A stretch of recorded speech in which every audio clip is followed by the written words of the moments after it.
안녕하세요. 서초동 법무사 김철중입니다. 여기 이제 법원행정처인데요. 우리가 이제 대법원에 상고 이유서 낼 때, 법원의 그 서초역 쪽에 있는 시커먼 건물 거기다 내면 안 되고, 그 16층짜리 건물에 내면 안 되고, 이 법원 행정처 안에 들어가고 1층에 안쪽 우측에 종합민원실에 내야 돼요. 우리가 이제 형사 같은 경우는 내가 상고심 2심에서 판결 선고받을 때 내가 판사님 앞에 있잖아요. 딱 써가지고 그러면 듣기 때문에 그날로 기산해가지고, 물론 초일 불산임이라고 그 다음날 기산인데 일주일 기간을 줘요. 그때 상고장 내야 되고요. 민사는 내가 재판 안 가도 되잖아요. 그래서 판결 정본이 송달되고 이것도 초일 불산임이고 송달되고 그 다음날부터 기산해갖고 2주 14일 내에 하면 되는데요. 이제 요 2심이 민사든 형사든 요 항소심 법원에서 이 상고장을 받으면 모든 서류를 대법원으로 이송을 해요. 그러면 대법원에서는 새로운 사건 번호가 부여되고, 자, 우리 법원에 이렇게 소송 기록이 접수됐으니까 야, 너 왜 상고했는지 구체적으로 상고 이유 내봐 해요. 이렇게 소송 기록 접수 통지를 받은 날로부터 20일 내에 상고 이유서를 내요.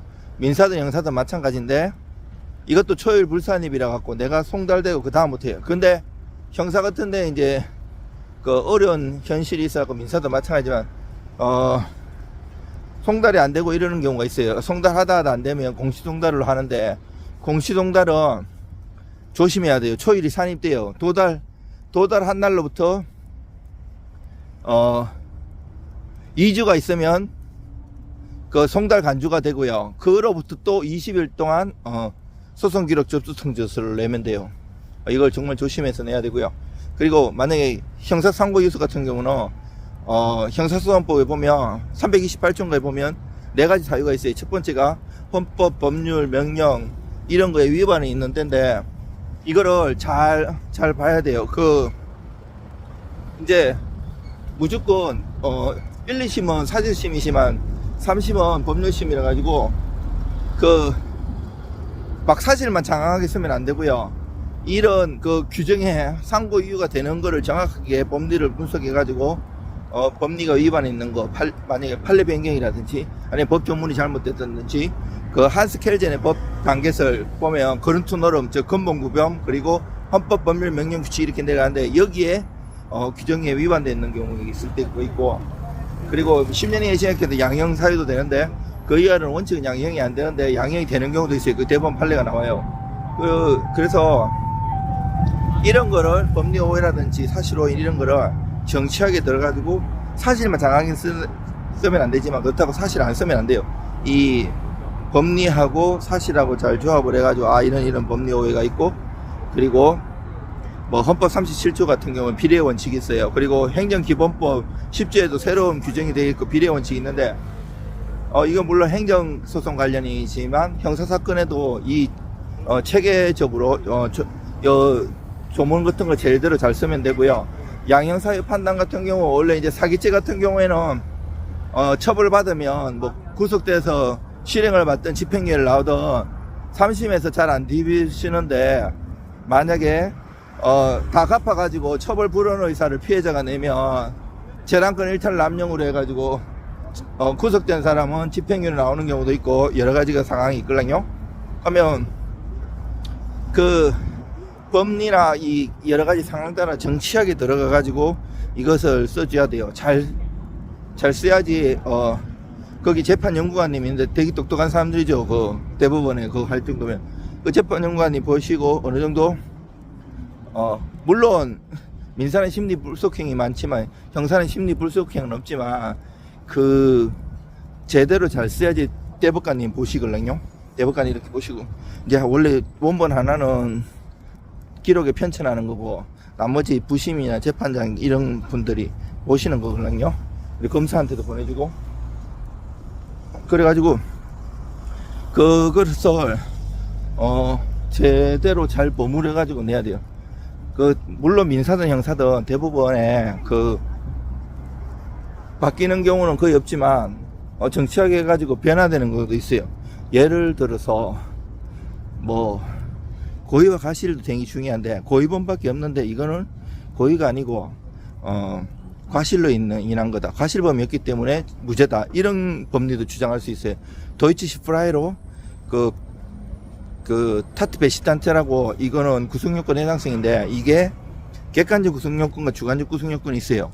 객관적으로 이런 행위를 해야 되는 거지만 주관적으로 또 고의 과실을 요하는데 과실범이 없는 거는 고의가 있어야 되잖아요. 근데 이거는 고의로 했는 게 아니에요. 그러면 이거를 과실로 이거는 만약에 없기 때문에 이거는 무죄로 나올 수 있는 경우도 있어요. 여러 가지 이게 법리상으로도 많이 쟁점이 돼요. 이재상 교수님, 돌아가신 이재상 교수님이나 신동훈 교수님 체계화가 잘 돼 있고 논문도 꽤 있어요.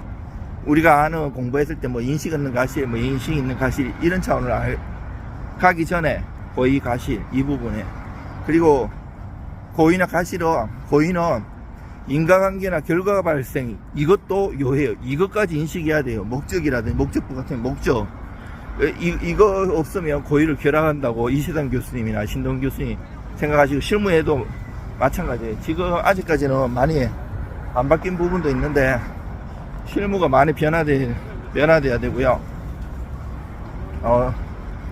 자꾸 법리도 개발하고 노력하고 억울한 거 있으면 하고 대법원은 법이라는 거는 구체적 타당성도 요하지만 법적 안정성도 요하거든요. 두 개가 같이 가는 건데 법이라는 건 물어들듯이 가는 건데 우리나라가 대한민국이 또 법치주의고 더 잘 사는 나라가 되기 위해서는